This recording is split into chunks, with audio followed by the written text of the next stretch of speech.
What do the standings look like after the first month of baseball has been completed? And who are some of the league leaders in both batting and pitching categories? Let's talk about that.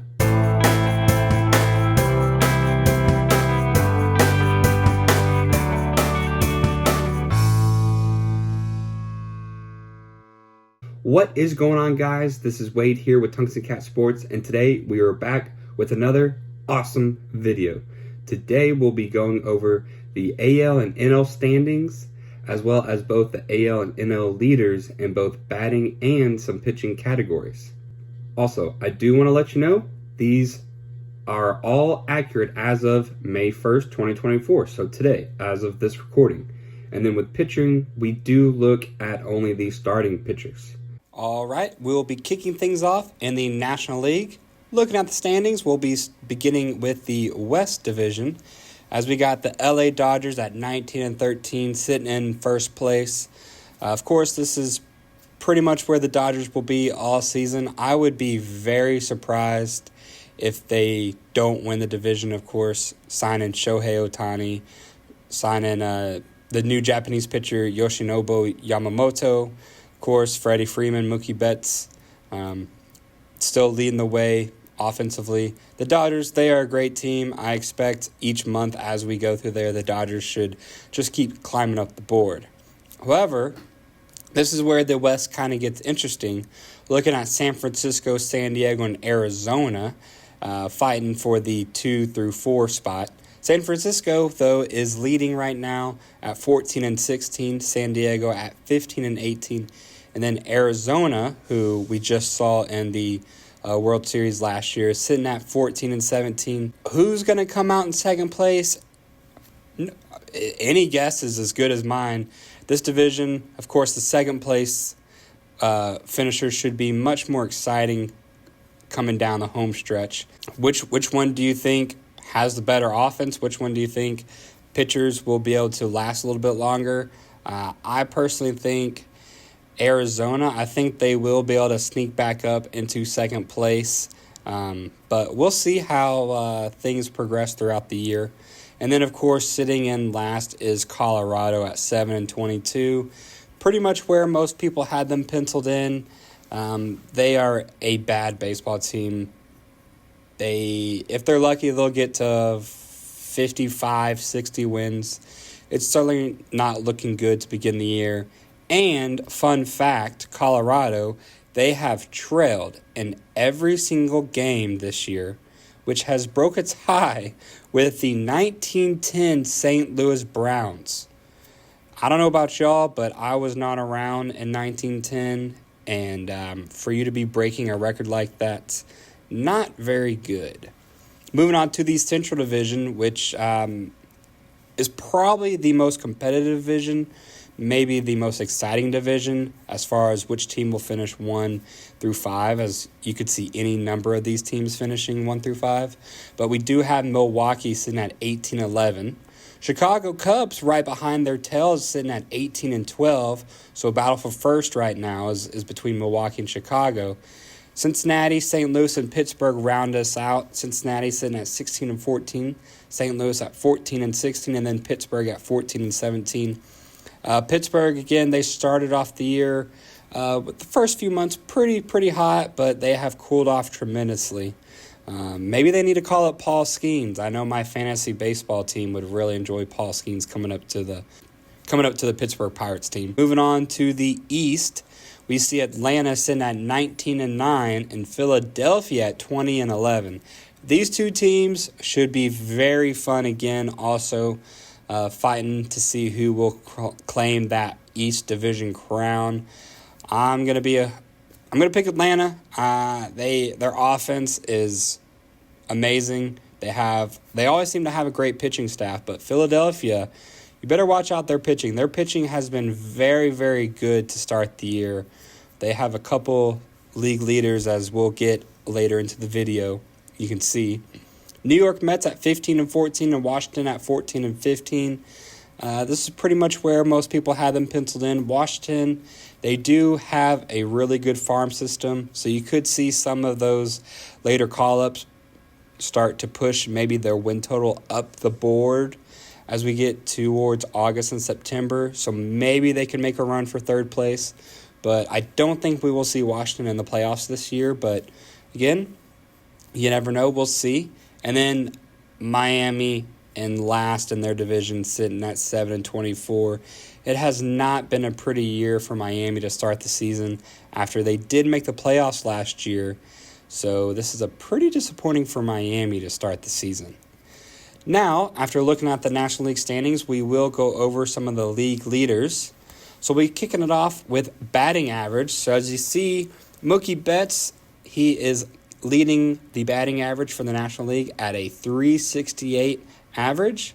Alec Boehm, who has really helped the Philadelphia Phillies come back in that division in the early part of the year, he has been on fire this year, hitting .366.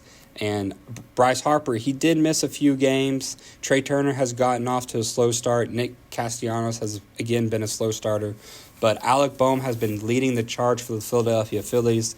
And he could, if he keeps things up, could be a potential sleeper MVP candidate. And then Will Smith finishing off the top three at a .362 batting average. So once again, even though the Dodgers, they do only have 6 games separating their win and loss column, the bats have not been hurting them whatsoever, as they do have 2 teammates in the top 3. Moving on to RBI, we do have Marcell Ozuna. He is already at 31 RBIs on the season. Alec Boehm, like I said, he's right behind him, hitting 30 to begin the year. Mookie Betts, 23, which is pretty impressive considering he is the leadoff man in LA. And then William Contreras at 23 as well. Again, the catchers, they are making their name known, as we've got 2 catchers in league leaders for 2 different categories, which is very impressive. We haven't seen that in quite some time. And then finally moving on to everyone's favorite, home runs, Marcell Ozuna with 9. Pete Alonso, of course, at 8. And then Elly De La Cruz is at 8 as well. So Elly De La Cruz really is showing off after he had a pretty good rookie year. We'll see if he can continue keeping up with that batting average, if he can really help make a push for the Cincinnati Reds to maybe make a play in the playoffs. Then looking at some of the top leading league pitchers of the year, we do have Reynaldo Lopez with Atlanta with an ERA of .72, which is just absolutely ridiculous to have less than a 1 ERA to begin the season. And then, of course, like I said about Philadelphia having 2 really good pitchers, Ranger Suarez and Spencer Turnbull, they both have a 1.32 and 1.33 ERA respectively. That is really impressive, and again, something to keep your eye on. If the Braves do falter a little, if their offense isn't as strong, the Phillies, they have had a really good pitching staff to begin the season. Moving on to strikeouts, Tyler Glasnow does lead the division and the league with 53 strikeouts. Zach Wheeler, shocker, another Philadelphia Philly pitcher, he's got 46 strikeouts. And then Freddie Peralta with Milwaukee right behind him with 45. And then finally moving on to WHIP, which is walks and hits per inning pitched. So again, you want this to be below 1. Anytime this is below 1, this is just like ERA. This is absolutely crazy to have a WHIP below 1. Ranger Suarez and Spencer Turnbull with Philadelphia, .63 and .84 WHIP. And then Freddie Peralta again with a .86 WHIP. So these are some of your league leaders for the National League.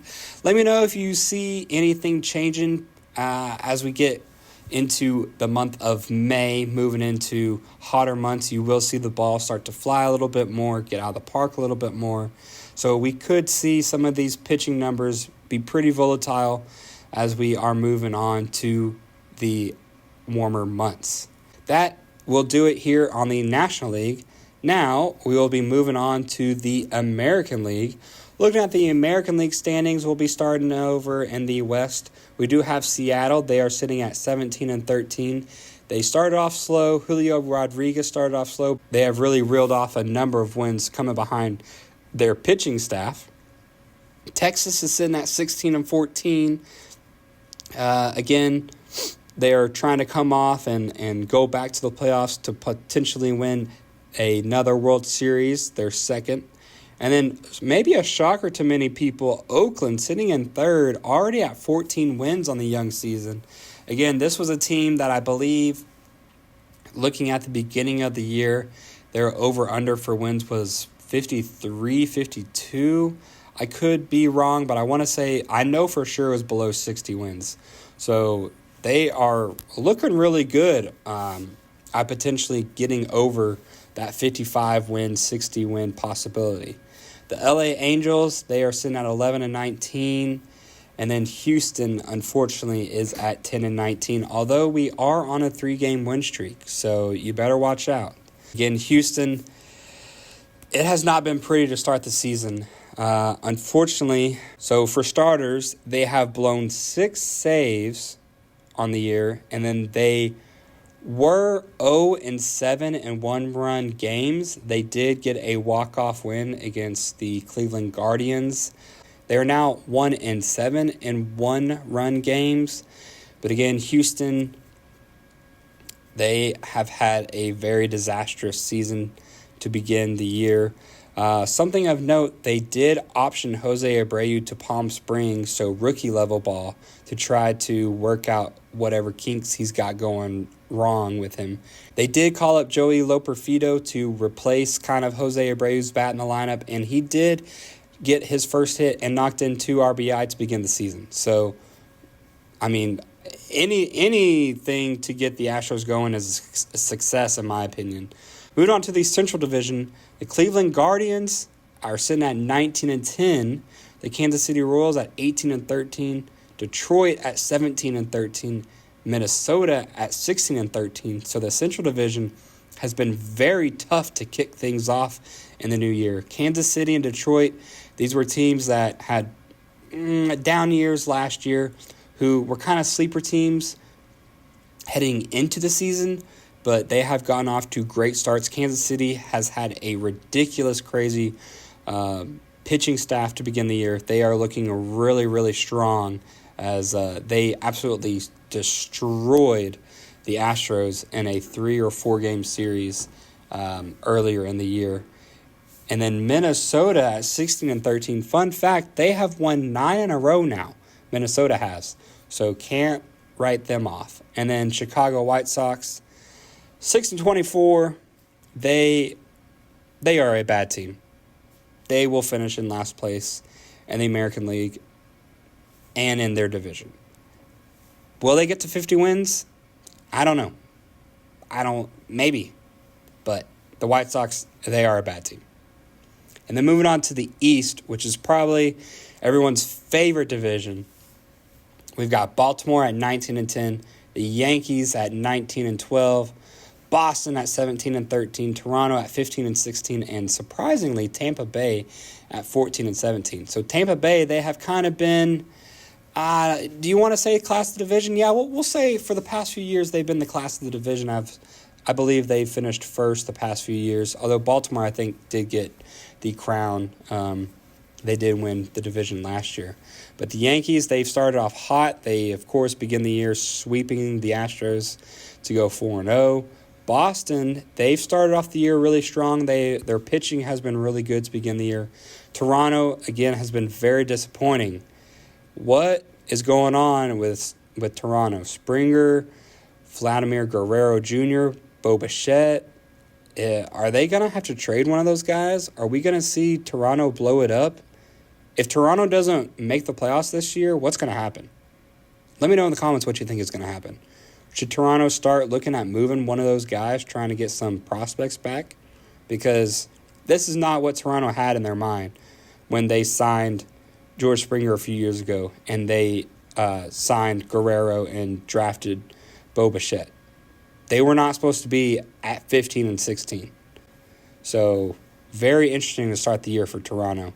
And if they're below 500 coming into the All-Star break, we might see, I know it's crazy, but we could see one of those guys get traded.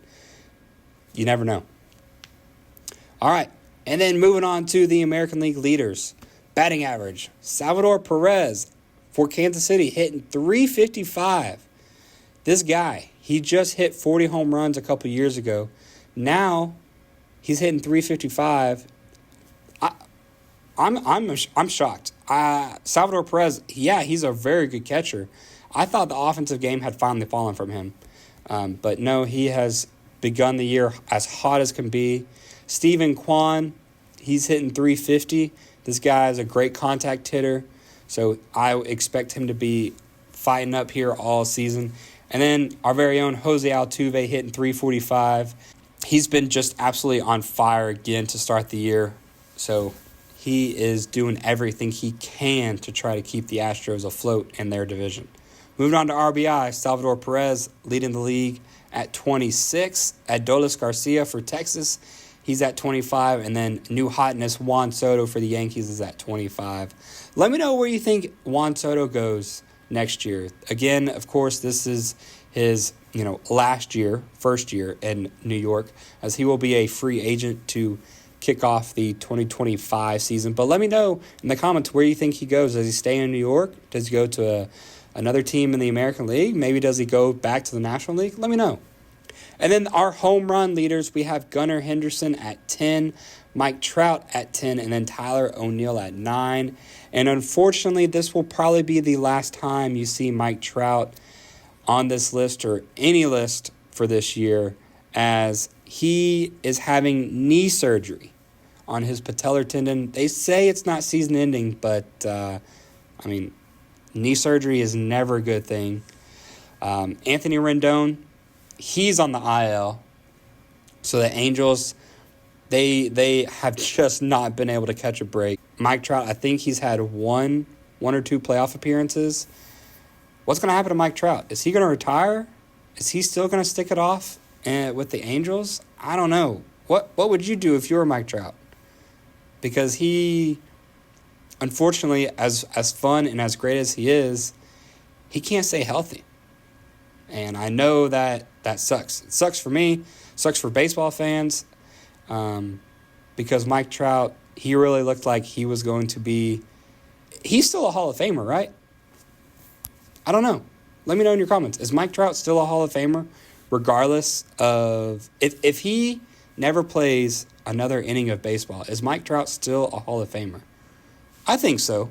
But you do have a case that he's not. I don't know. Let me know.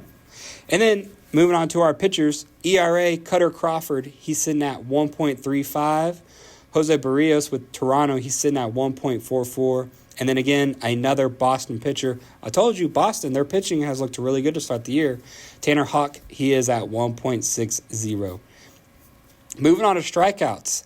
Jack Flaherty, bet you didn't see this one. He is leading the league here with 50 strikeouts. He had a 14 strikeout game yesterday against the St. Louis Cardinals, his old team. So yeah, Jack Flaherty with 14 strikeouts, that will definitely get you bumped up quite a bit when it comes to league leaders. Luis Castillo of the Seattle Mariners, he's sitting at 49. And then Garrett Crochet of the White Sox. Hey, even though your team is terrible, at least you got a pitcher leading the league with 47 strikeouts. And then, of course, moving on to WHIP. Again, if you don't know what WHIP is, it is walks and hits per inning pitched. So if you keep this below 1, you are looking absolutely amazing. Tarek Skubal, who is a Cy Young candidate for the year, he is sitting at .74. Logan Gilbert, another Seattle pitcher. I told you, Seattle, again, another team that has really, really good pitching staff. If their offense can keep it up, you could see Seattle win the American League West. He is sitting at .80. And then Ryan Pepiot, Tampa Bay Rays, they got him in a trade from the Los Angeles Dodgers. He is sitting at .87. All right, that will do it for today's video, ladies and gentlemen. If you enjoyed what you liked, please hit that thumbs up, subscribe as always, and don't forget to put God above all. I'll see you next time.